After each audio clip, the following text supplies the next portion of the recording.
Hey guys, welcome to the Workout of the Week, brought to you by the Get Better Project, your online, at home, or in a van training program that requires zero equipment or just a couple dumbbells and a kettlebell like what we use to get into phenomenal shape. So whether you want to get lean, whether you want to get more muscle, we have the program set up as a choose your own adventure that can help you to do just what your goals are looking for. Today's workout is a 10-minute AMRAP, so as many rounds as possible in 10 minutes of 10 dumbbell sumo deadlift high pulls and 10 dumbbell facing burpees. So what you're going to be doing is looking at attacking this workout in 10 minutes, but you only have these two movements, so you're going to go back and forth. The strategy session here is going to be that you definitely focus on being methodical, keeping your back extremely flat and in a neutral spine for the sumo deadlift high pulls, because that is going to be the breaking point there. And then you're going to want to be methodical on the burpees so that you can rest up enough to go straight into the sumo deadlift high pulls once you start to get more tired, which is going to happen, a couple of rounds in. Trust me when I say this.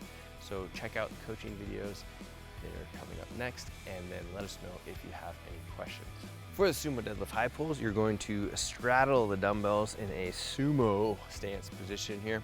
Your weight's actually going to stay on the heels. Your toes are going to be slightly externally rotated. We're still going to try and have our knees pointed in the direction of the toes so they're not caving in as we're doing this movement. And then when we're going to pick up the dumbbells, we're going to hinge our hips.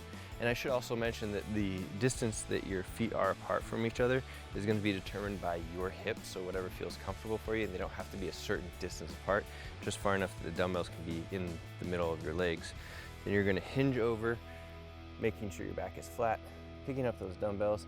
I would like to turn them actually so they're facing each other, and then from here I'm going to slowly lift to my knees and then thrust them up overhead and pull.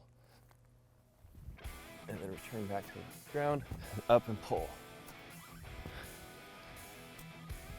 I feel like I'm pushing my hips back, and once I get to my knees, I push my hips forward and pull.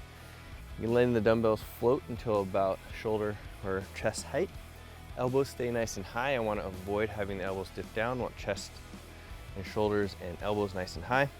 Then as I go down, I'm pushing my hips really quickly back into that start position, because there's a tendency for people as they come down to bend at the back rather than pushing the hips back. So as those dumbbells are coming down, push the hips back, get yourself into a solid position as you're going to be getting back down to the ground.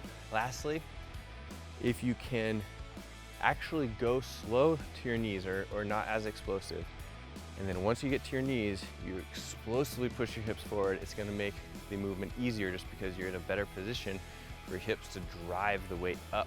And this is going to be true for not only the sumo deadlift high pull, but the cleans, snatches, all of this stuff. You're just not going to have the best position to pull or grip and rip from the ground. So take that into account when you're picking this up. Lastly, there is another tendency to push onto your toes as you're picking the weight up.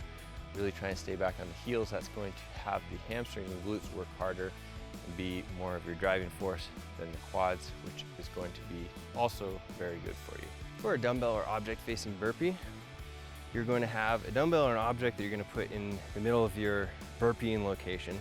Then from here, you're going to take your squat stance like a regular burpee. You're going to hinge at your hips, reach your hands for the ground, touch the ground, pop yourself all the way chest and stomach to the ground. Then from here, I highly recommend coming up to your knees, stepping one foot up towards your hand, bringing the other foot up towards the dumbbell, 2 foot hopping over, stepping back down, and then repeating the process with the other side, so that I'm always trying to keep the foot that I'm stepping up with on this side of the dumbbell, because that's going to keep me switching the feet that I'm stepping up with every time. Now the truth is that you could do this anyway.